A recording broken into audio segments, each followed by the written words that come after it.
Story 1.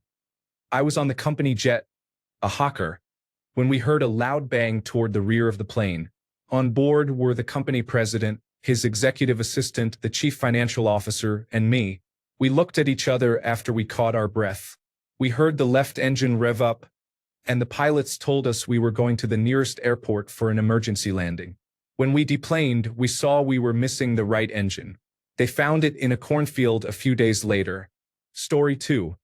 When the cabin lights went out and the plane dropped suddenly during turbulence, everyone gasped at the same time. That collective silence was scarier than the drop. Story 3. During a daytime flight, a loud pop occurred and the cabin quickly looked as if we were in the middle of a cloud. Oxygen masks deployed and the temperature dropped noticeably. The plane immediately began descending steadily. The pilot announced that a door seal had failed. We landed midway through the flight at a small Midwestern airport, switched planes, and continued to our destination. I doubt anyone on that flight will ever forget that ride. Story 4. We landed almost sideways at Chicago O'Hare because the wind was so strong. Story 5. I had severe stomach cramps and went to the bathroom. The second I sat down, we hit severe turbulence. It was so bad that I looked for a seatbelt on either side of the toilet. Someone started banging on the bathroom door. We didn't lose an engine or anything, but that was my personal hell. Story 6. A flight from London to New York City. It was the middle of the night, and the plane was over the ocean. Suddenly, a woman screamed. Everyone jolted awake, and the flight attendants ran toward her. She had been watching a scary movie when something jumped on the screen. Story 7. Sitting in the front row on the aisle, face to face with the lead flight attendant in the galley jump seat during a severe storm with turbulence and lightning, I heard a loud whack and a sudden altitude drop. We locked eyes, and the look on her face was pure alarm. Later, in clear air, we shared a quiet fist bump. Story 8.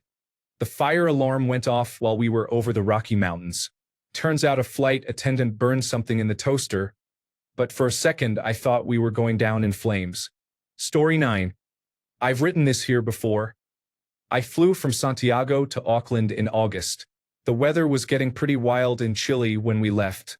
We took off and it was calm for the first 45 minutes. Around an hour in, the turbulence began. The plane started jumping up and down and bouncing side to side. It was pitch black outside, so there were no visual references. The flight crew looked terrified and secured the cabin. Nobody could move for 4 hours as we flew through what felt like a hurricane. They could not walk straight, let alone begin beverage service.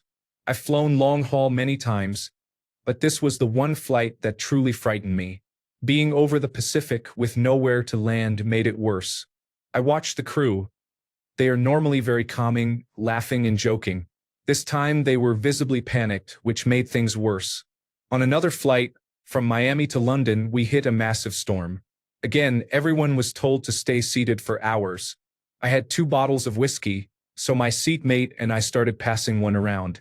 Others joined in, and we ended up having a whiskey pass with new friends in the rows around us.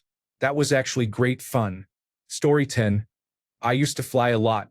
I took an alternate flight from Cleveland to Chicago, feeling like a rock star. Then the cabin started to fill with smoke, and we made an emergency landing in Indianapolis. On a flight from Chicago to Boston, we lost a wheel on takeoff and made an emergency landing in Boston. The command brace is a real thing. We experienced a very large drop mid-flight near Denver. Always keep your seatbelt fastened. Many people were injured, a few seriously, from hitting their heads when they were thrown upward. I have been on 2 flights where people died during the flight, presumably from heart attacks. Both resulted in emergency landings. Flying from Narita, Japan to Australia, we had to make an unexpected landing in Fiji because we were low on fuel. The pilot came on the intercom, explained the situation, and then asked if anyone had a credit card that worked in Fiji. We all laughed. Story 11. I was flying from Los Angeles to Atlanta and sitting next to a woman. We were talking. She told me she had been married to a pilot many years ago. About 30 minutes from landing, the pilot came on the intercom. He said they were not sure if the wing lights were working properly, so he was sending the co-pilot to check. The woman looked at me and said a flight attendant could do that. Why is the co-pilot going? We began to descend, and it seemed like we were going very fast. As we came in, ambulances and fire trucks were coming toward us. We landed hard, and it took a long time to stop. We ended up at the end of the runway. We found out later the wing flaps were not working.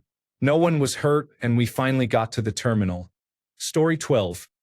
Douglas Commercial 9 aircraft experienced an engine failure during takeoff from American Samoa en route to Tonga. Story 13. I flew into Cancun for vacation during very strong winds. The plane was tossed around badly, but the pilot landed us safely. It was definitely a white-knuckle landing. Story 14. Many years ago, I was working on an offshore drilling rig in Venezuela. We were flying from Caracas on an old Douglas DC-3 to a small airfield in the jungle to catch a helicopter to the rig. The pilot began landing too late, ran out of runway, and had to pull up at the last second. We were so low that the wheels touched the treetops on the way up. We eventually landed safely, but most of us were pretty scared. When our 4-week rotation ended and we had to fly back on the same plane, it was a little nerve-wracking. Story 15. The pilot announced he couldn't confirm that the nose landing gear was down or locked in place.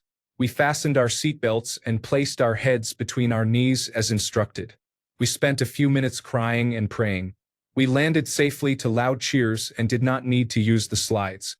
Sliding off a runway in New Orleans, Louisiana, lands you in a swamp if done properly. The alligators would have eaten well that afternoon. Story 16. I was flying to Florida and was upgraded to first class. Just after they served our meal, the pilot announced that flight attendants should return to their seats immediately. I fly a lot, and although I had never heard that announcement before, I knew what it meant. I covered everything on my tray with my arms and hands. Just after the flight attendants had buckled up, we hit very rough turbulence and dropped straight down. My salad bowl floated in front of my face for about 5 seconds. Then there was a sudden impact, like landing on concrete, but everything was fine. The only injury was a woman 2 rows ahead who was not wearing her seatbelt. She flew up into the overhead bins and spent the rest of the flight with an ice pack on her head and neck. We also performed a go-around immediately after touchdown. Those planes can move when the pilots want them to, like being shot out of a cannon. Story 17. My father was a pilot and had a plane he would fly me in. One time we landed on a runway and the plane began to spin. Both wings struck the ground. Story 18. I had to dodge tornadoes while flying over the Midwest more than a decade ago. I'll never forget items floating in front of me as if I were in an anti-gravity machine. The scariest flight of my life. Story 19. An engine on a fully loaded Boeing 747-400 made a loud bang at nearly 100 knots on the runway during takeoff. It was not V1, the takeoff decision speed, but it was not exactly slow either. The plane lurched violently to one side, then the rudder heavily corrected it, causing it to lurch back the other way, followed by a very hard emergency stop. The brakes on that aircraft are more powerful than I would ever have guessed, and that is not something I would want to experience again. Absolutely terrifying. I learned the speed from speaking with the captain and the first officer afterwards. They were calm and professional, and I was very glad to have a competent crew that day. At that time, I routinely flew about 10 flights a week for business. I was so spooked for weeks after that that I took flying lessons to become comfortable in any kind of aircraft again. Story 20. I was on a puddle jumper prop plane flying from Fort Lauderdale to Marsh Harbor in the Bahamas when I noticed the pilot's head drooped. At first I thought he was having a medical emergency, but then he began snoring. I elbowed the man next to me and said I thought our pilot was sleeping. He replied that the pilot always falls asleep on the way over. Story 21. Does anyone remember when you could plug headphones into the armrest and listen to the communications with air traffic control? I was doing that during an otherwise normal landing when suddenly they started telling our plane to pull up, or we were going to land on top of another plane. I never received an explanation for why the other plane was there or how that became possible. Story 22. Had a flight take a rapid dive down to 10,000 feet due to what I guess was a pressurization issue. We flew at that low altitude for the rest of the flight, over an hour. The cabin was freezing and the crew said nothing. Runner-up was taking off just as the airport was closing because of thunderstorms. It was the most turbulent flight of my life. Overhead bins popped open, phones flew out of people's hands, and some passengers were crying. Story 23. The engine made unusual noises during pushback, so the plane returned to the jet bridge. The flight was delayed several hours while technicians opened and worked on the starboard engine. Passengers complained, but I was relieved the problem occurred on the ground rather than in the air. I was afraid they might attempt to continue takeoff procedures, although I also trusted the crew's expertise. Story 24. I once had to sit on a Northwest Airlines flight out of Minneapolis for 9 hours. We had taxied onto the runway, but a blizzard hit and the temperature dropped well below freezing. Because we had pulled away from the gate, we had to wait to be de-iced. For 9 hours, a 2-year-old and a Yorkie ran up and down the aisle and, because we were on the ground, no food, drinks, or snacks could be served. Then the toilets became clogged. We finally took off and reached our final destination. When we got off the plane, a Northwest Airlines flight attendant offered each passenger one free drink ticket to use on their next flight. I almost had a nervous breakdown. Story 25. During major turbulence, everyone panicked and put their tray tables up in a hurry. My life flashed before my eyes. The man next to me started praying. I turned to my friend, who was calling my name and clutching her safety card, expecting her to say, "This is the end," or, "How do I put my oxygen mask on?" But instead she said, "Mate, what is the wireless internet password?" Priorities. Story 26. I flew into Prague on a freezing, snowy night. The plane was wobbling from side to side while landing. It was very scary, and then the airline lost my luggage. Story 27.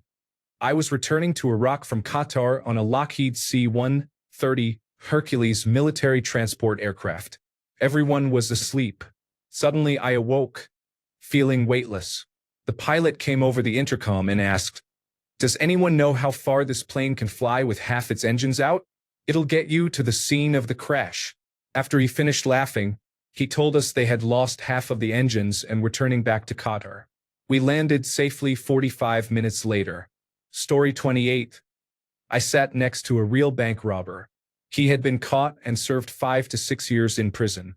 When he was released, I found myself sitting beside him, his wife, and their 2 children. Story 29. I was on a propeller plane flying through a snowstorm that landed on an airstrip in Wyoming. When we landed, we could not see any buildings. The snowstorm was so heavy they pointed us in a direction and told us to walk. The plane felt like it was going to fall apart and was swaying violently. Story 30. Let me tell you about my most upsetting plane experience. This was about 25 years ago on a short-haul early flight to our annual vacation in the Mediterranean. Tiny cooked breakfasts were being served to everyone on board. The 4 of us, my wife, our 2 children, and I, were seated in the same row. My youngest was not feeling well, so when she was offered her breakfast by the flight attendant, she declined. Before I could react, the cabin crew had moved on. Instead of accepting the breakfast and handing it to me, her father, they simply waved it away. After a quarter of a century, I am still not quite over it. Story 31. I ate a really strong gummy before boarding an international flight, thinking I would sleep most of the way to Barcelona. The flight was delayed for 2 hours, so I had to make awkward conversation with my parents while very high. Story 32. When I was a little kid, I got to go into the cockpit to meet the pilots. The captain asked me if I liked gladiator movies. The co-pilot assaulted me because I thought he was Kareem Abdul-Jabbar. Story 33. It was a touch-and-go landing. Not too bad in itself, but I had all my grandchildren with me. Story 34. There was a power outage and the engines went quiet. A nun was sitting next to me. We dropped 20,000 feet, according to the pilot.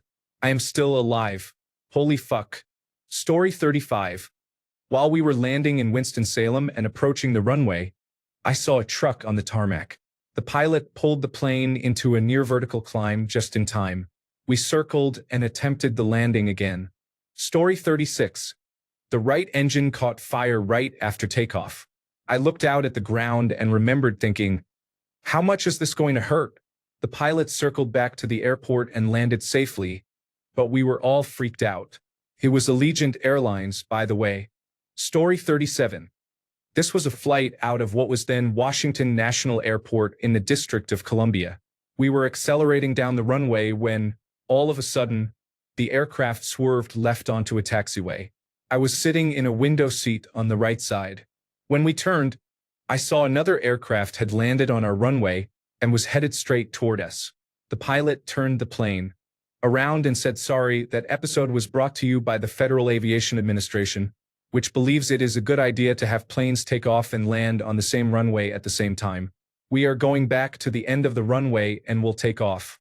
He accelerated so quickly to reach the runway's end that the tires screeched as he turned onto the runway and took off. Story 38. I was on a Ryanair flight around 2005. I was fairly young, so my memory of the details is not great.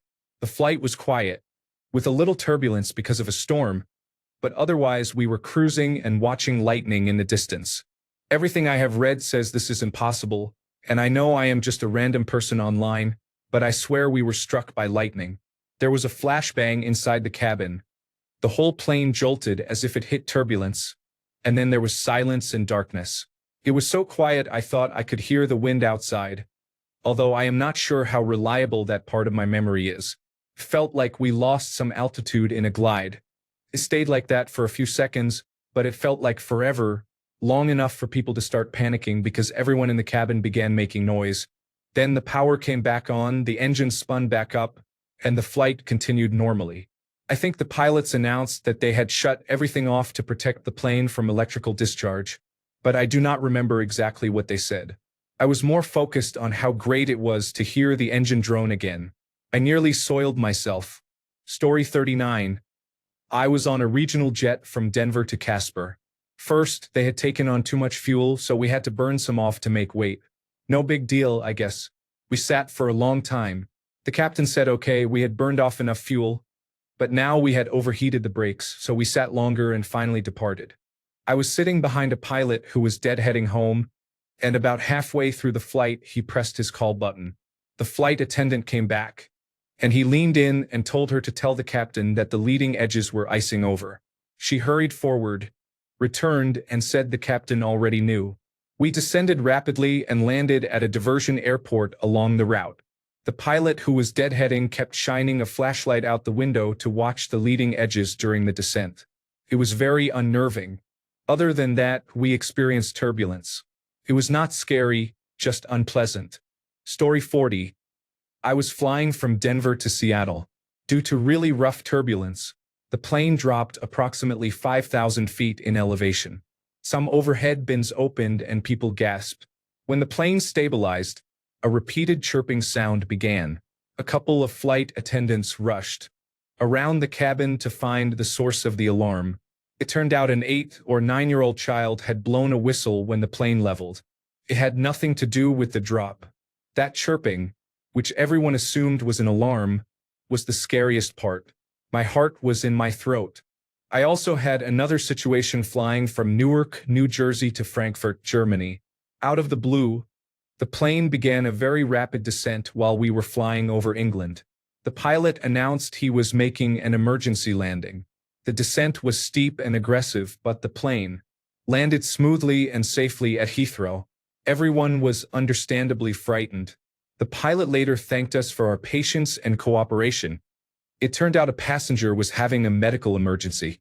It would have been helpful if the pilot had mentioned that in his first announcement. Story 41. We did not land. Instead, we flew up again because of a technical issue. I thought we were going to crash. Laughing out loud. Story 42. I was flying into Maui with my wife and parents. As we prepared to land, we began to descend but then abruptly climbed again. We circled the airport for 40 minutes, and no one knew why. My wife became very anxious, convinced something was wrong. I kept reassuring her. When we attempted to land again, many emergency vehicles followed us. It turned out we had been circling to burn fuel because the plane had a problem. Reducing fuel lowered the risk of a post-crash fire. Story 43. I had a seat right next to the engine. I could not remember the model of the plane. It was one of those small regional jets. I started falling asleep with my head against the wall and was immediately wide awake when I stopped hearing the engine while we were still in the air. Story 44. I was sitting in economy directly behind the left wing. As I gazed out the window during takeoff, I heard a loud bang and saw a sudden burst of flame from the left engine. We took off, flew for a couple of minutes, and then the captain announced we were returning to the airport. Turned out we had struck a bird. Story 45. Landing at Billy Bishop Toronto City Airport in extreme fog. When we took off from Montreal, I was 100% certain that there would be no way the flight would land on the island. We circled for 45 minutes in fog, clouds, and heavy turbulence and attempted 2 landings, descending and pulling up sharply. The fog was so close to the ground that you could not see anything until the last minute. When we finally touched down, the landing was hard and the brakes were applied so forcefully that we were thrown in our seats. As we deplaned, people looked at each other and said that had been really bad. That was 3 years ago. I travel a lot for work in the financial district, but I refuse to fly in or out of that airport regardless of how convenient it is. Story 46. My dad and his partners used to travel to remote communities in northern Canada. Flights were so expensive that it was more cost-effective to buy a small plane and pay a pilot. As an engagement gift to my fiancée and me, my dad arranged for us to go out for dinner and then take a night flight to see the northern lights. What my dad failed to mention was that the pilot was willing because he was doing a certification test and needed the flight time to practice a specific maneuver. Aborting. The landing, climbing again, and trying again. This included communication with the tower. We were almost landing when the pilot announced the landing had been aborted, climbed back up, circled the airport, and tried again. We did that 7 or 8 times before landing. The pilot looked at us. I had been crying. My fiancé was pale and shaking. He apologized profusely when he realized we did not know what was happening. It was the scariest experience, even though we were not actually in danger. Story 47. It was not a urinary tract infection.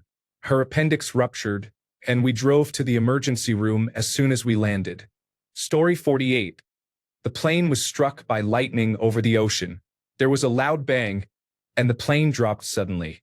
Anything that was not strapped down hit the ceiling. Fortunately, everyone had their seat belts fastened, including the crew. Story 49.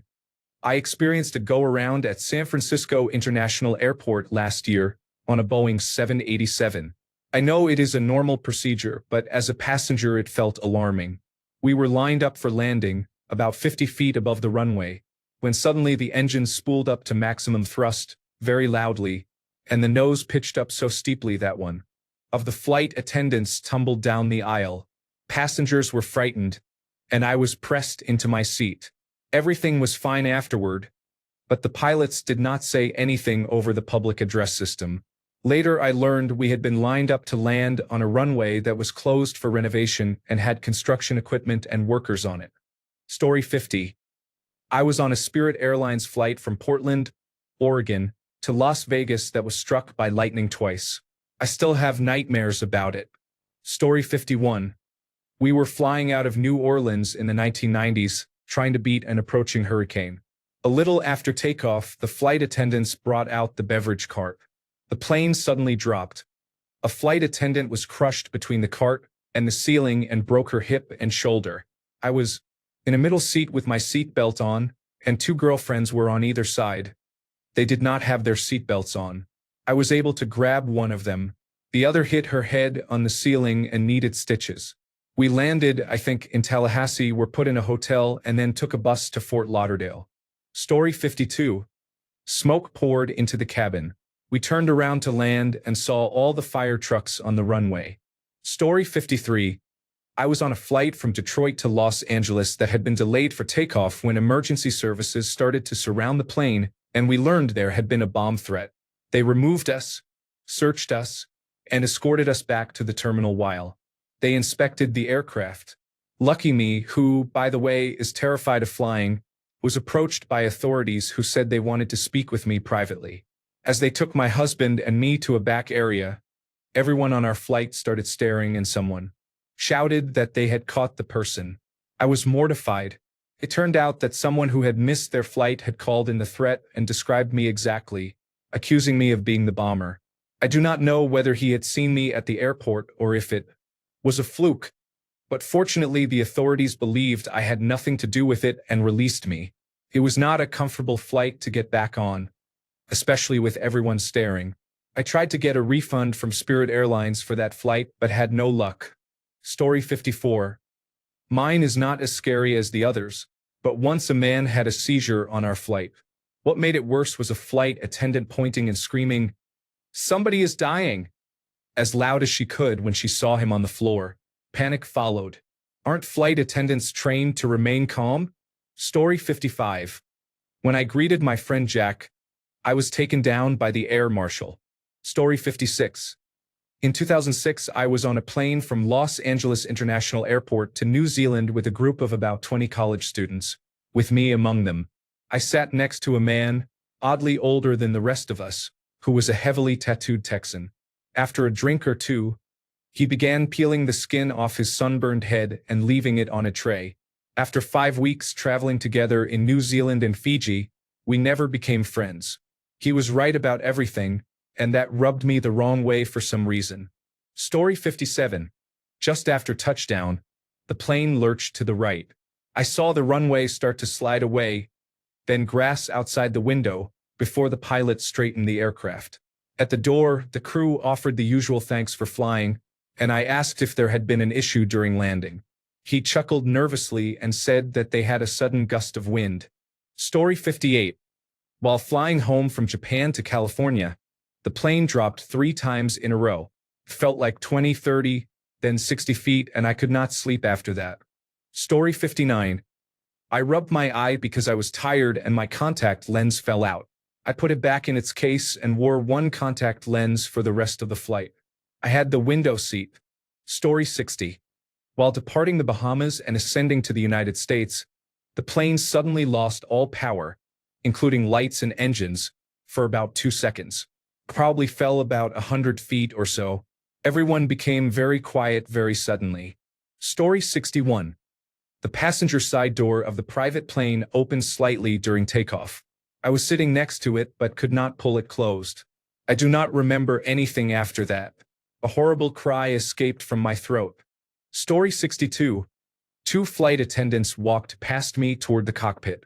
One said the captain thinks he has fixed it, but they moved out of hearing range. I had a window seat, had never flown before, and was traveling alone, so the flaps moving had me freaking out.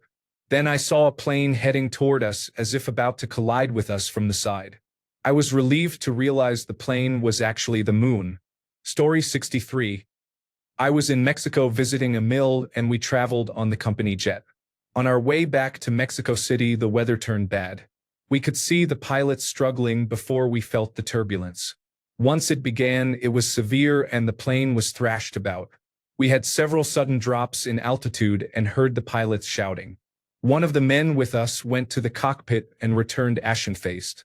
He said the pilots were trying to find an airport for an emergency landing but had been denied access. Apparently, the president of the large corporation we were with had a dispute with the president of Mexico over a policy, so only a few airports would accept our plane. Suddenly, we landed without clearance and were ushered into a large hangar, quickly loaded into waiting cars and sped off. It was wild. I still do not understand. The man who returned to his seat said the pilots had seemed very concerned and the issue was wind shear.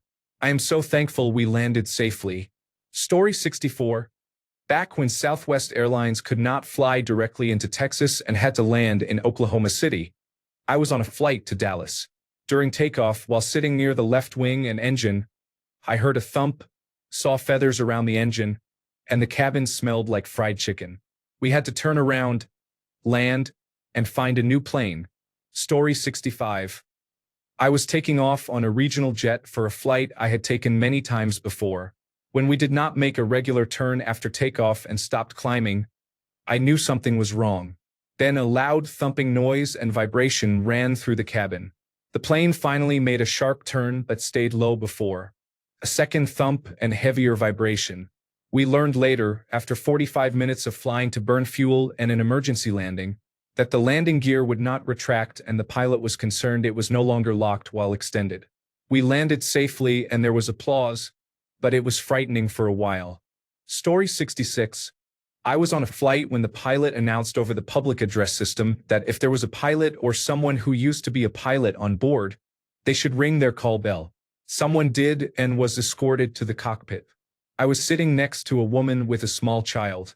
She looked at me in shock and asked, "What did they just say?" There was no explanation and, luckily, no dramatic outcome. Story 67.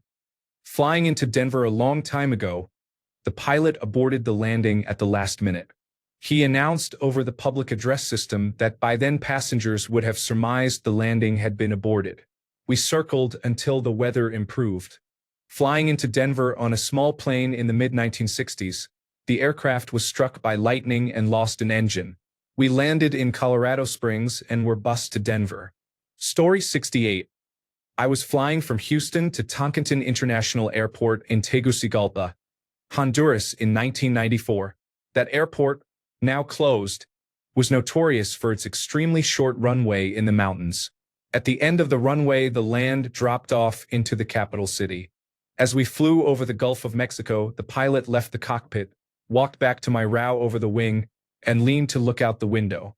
He immediately muttered stood up, and returned to the cockpit. A few moments later, he announced over the speaker that a flap on one wing was stuck. Flaps help control speed and drag, and because the runway was so short and difficult, this was a serious problem. We ended up flying to San Pedro Sula and landing at the airport there. Story 69. This happened to my in-laws. A flight took off from Fairbanks, Alaska, and did not pressurize correctly. They turned around immediately to land, but my mother-in-law said everyone on the flight started falling asleep around her. And by the time they landed, about 2/3 of the passengers were asleep, including my father-in-law. Then a month later, they were on a flight that had an issue with the front landing gear. Story 70. The takeoff was aborted at the very last second. We were at full speed down the runway. The moment came when you expected the nose to lift off, but we just kept waiting. After an uncomfortable amount of time, the pilots slammed the brakes as hard as possible and we were all pressed against the seat in front of us as the plane came to a stop just before the end of the runway. It was nearly 30 years ago, so I do not remember the aircraft, but it was large because it was a transatlantic flight. We stayed in a hotel that night and took a different plane the next day. Story 71. Some of the air brakes failed during the descent into Boston. There was a horrible mechanical crunching sound, and the plane pulled up rather abruptly. We circled the airport for an hour and ultimately landed on the long runway without them. We hit the ground so hard and so fast that I was sure it was the end. I held myself together for the unaccompanied minor, sitting next to me. The three of us in the row held hands on the way down. When we finally came to a stop, the pilot said over the loudspeaker that it had gone better than expected. We then sat on the runway for another hour while someone inspected the condition of the manual brakes before the plane was able to taxi closer to the terminal and park where we could disembark. Story 72. I boarded a 5-hour delayed plane at 3 in the morning because of an air conditioning issue. At the small airport, I looked out the window and saw a group of engineers around the right engine. They were probably not honest about the cause. It was a flight from the Caribbean to Europe with an over-ocean route. These planes are certified to operate for a limited time while flying beyond the range of any emergency landing airport. I was tired and fell asleep shortly after takeoff. A few hours later, in the middle of the night, it was pitch black inside and outside when an alarm sounded and 3 flight attendants rushed through the cabin. The seat screen showed a blue globe with nothing but water around the plane. I thought I was going to die. After a couple of minutes, everything was fine. They handed out water bottles and we landed safely a few hours later. Story 73. I fly a lot and once I flew from Chicago to Des Moines. Before boarding, we were told there was a major storm and the flight would be very bumpy. So we had to choose whether to board. I boarded. Once on board, the pilot announced that no service would be provided by the cabin crew because of severe turbulence. All passengers and cabin crew were to remain seated with seatbelts fastened, and use of the lavatories was forbidden. The flight was extremely rough, like a nightmare roller coaster. It was terrifying, and I prayed to every god I know. Lesson learned. If warned in advance of severe turbulence, do not fly. Story 74. While flying through the Bermuda Triangle on a United States Navy Lockheed Orion Maritime Patrol aircraft, we lost radio contact with San Juan. Story 75. I was supposed to be on the flight from Boston Logan International Airport to Los Angeles on September 11th, but I switched to a Boston to Seattle Tacoma International Airport flight a week earlier because we always missed connecting flights. I was in the air at the time.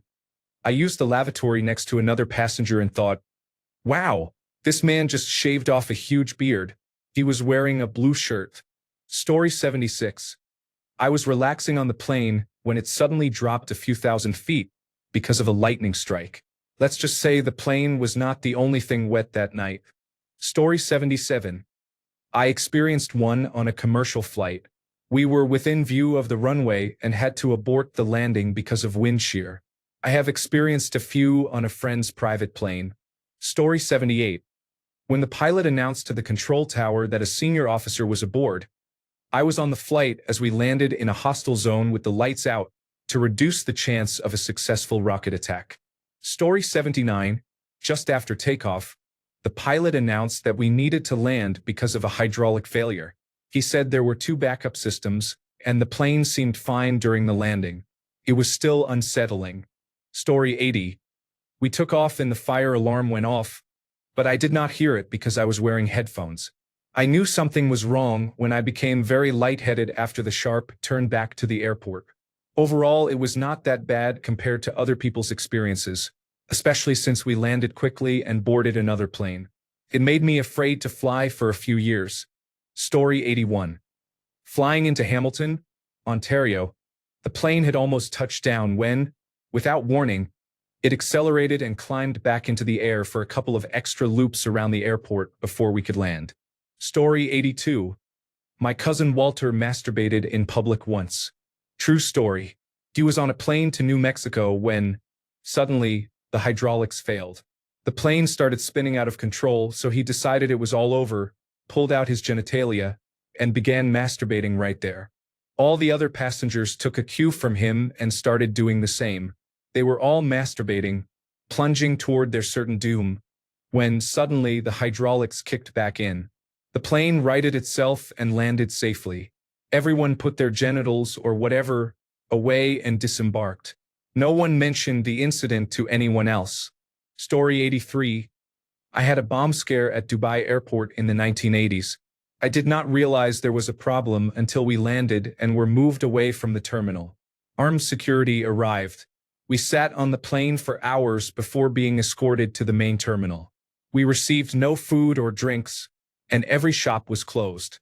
I vividly remember my father looking very anxious as we were herded off the plane with only our passports. There was no balm. I cannot remember which airline we were flying. Story 84. I lost a gearbox on a decrepit de Havilland Canada-8 during takeoff from Nassau to Freeport. There was a big crunch and a violent shudder while climbing out. There was a lot of screaming and praying. We circled and landed, no problem. The windshield started cracking on a charter flight bound for Ragged Island. I literally watched a crack form. The old Aztec aircraft probably should have been scrapped years ago. We dropped the flaps and diverted to Exuma.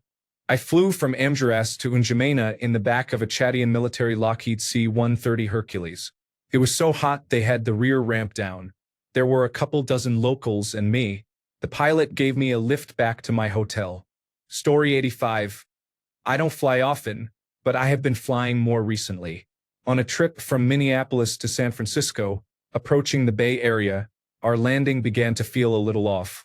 I don't recall whether our wheels touched down, but after several seconds of wondering if it was about to go wrong, the pilots aborted the landing and went around. The second attempt was nerve-wracking because the first had been so frightening, but we landed safely despite strong updrafts on the runway. Story 86. Madeira landing. Just look at it. It was terrifying, with overhead luggage falling out and people screaming. Story 87. There was some turbulence on the way to Melbourne. What made it scary was a group of 20 to 30 schoolgirls. about 11 to 12 years old, sitting behind me.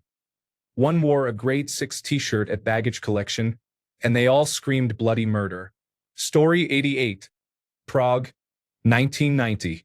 Police boarded and removed a person suspected of terrorism who had been traveling with 4 others detained in the terminal. One passenger insisted that the crew identify all bags as belonging to passengers. Everyone applauded when we landed safely. Story 89. Boarded a 5-hour delayed plane at 3 in the morning due to an air conditioning issue. At the small airport, I saw an army of engineers around the right engine through the windows. They may have been hiding another problem. It was a flight from the Caribbean to Europe with an over-ocean itinerary. These planes are approved for a certain amount of time away from any emergency landing. Airport. I was tired and slept right after takeoff. A few hours later, in the middle of the night and pitch black inside and outside, an alarm rang and 3 flight attendants rushed about. The seat screen showed a blue globe with nothing but water around the plane. I thought I might die. After a couple of minutes, everything was fine. They handed out water bottles and we landed safely a few hours later. Story 90. I had 2 frightening experiences. I am a seasoned traveler for more than 20 years, but those 2 remain in my mind. 1. It was a late evening flight in December from Munich to Ljubljana. We crossed the Alps during a snowstorm. The turbulence was so severe that passengers were bruised and one man suffered a head injury. The flight attendants were crying in their seats. The lightning was purple, and the thunder was so loud I thought I would go deaf. Afterward, we had to help clean up. Food and drinks were spread everywhere and luggage was on the floor. The pilot told us to pray and to thank whatever God might be out there for saving us. I will never forget it. 2. On a flight from Madrid to Venice, a few minutes before landing, one of the engines began to smoke and failed. There was total panic on board. The pilot reassured us that an aircraft can fly on a single engine and that we would land safely. We did land safely. Story 91. I do not recall much because this happened when I was 4 years old in the early 1980s. I was traveling with my mom to India to visit extended family on an Air India flight. Everything was going fine until we made an unscheduled stop in Kabul in the middle of the night for an unknown reason. It was unusual for an Air India flight to stop west of India at that time because of hijacking and bombing incidents. The pilot did not make any announcement, and my mom later confirmed there had been no announcement.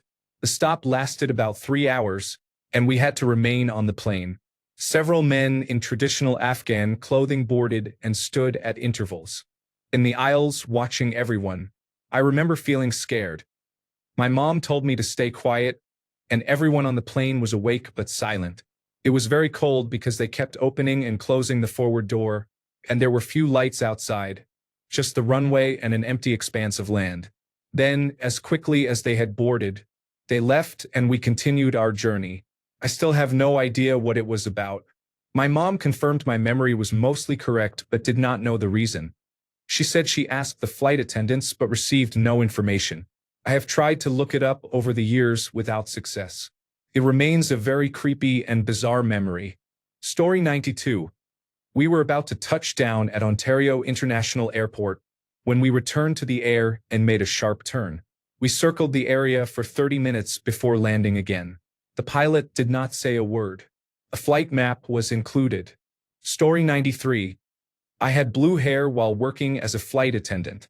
I did not specify my pronouns. Please bring me a Coca-Cola and continue with your duties. Thanks a bunch for sticking around till the end of the video. Remember to subscribe, and until next time, stay awesome and goodbye.